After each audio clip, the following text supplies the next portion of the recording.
2,000 square foot home, just picking a round number, what would be the price differentiation in what you guys can do versus a traditional roofing job? It's thousands of dollars difference. I mean, we'll typically be somewhere around a third or less of the cost, of replacement on it.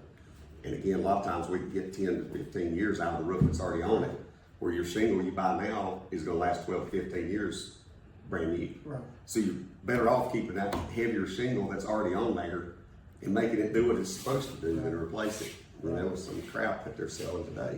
And we sell that too. We sell the new ones, but I'm not going to go out and tell somebody's going to last 30 years like a lot of the roofers are either. We're going to tell you the best way to proceed with your roof.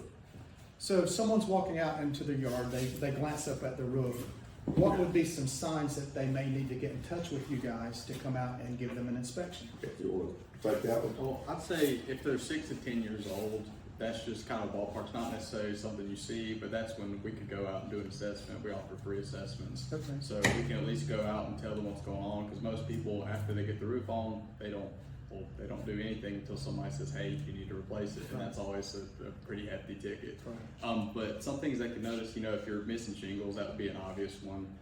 May not be something we can help with, but we can at least tell you what's going on, if it's worth doing those repairs or not. One thing you could see at the downspouts of your gutters is a lot of granules build up in there. So our product, it helps the flexibility of the shingles, which will have the granules come off, slower than they were. It's a 46% reduction of the granule loss after we treat it with Roof Maxx. So that's one thing you can look for. And then curling, you may not always be able to see it that well from the ground, but just like the edges coming up, something like that. But again, missing shingles, curling, granule loss, which again, a lot of downspouts now, they're either somewhere you're not looking or they're going straight to the ground, so you can't always see that. But again, once they get 6 years old, it's a good time to at least have us come out and take a look, and that way we can show you the pictures and just go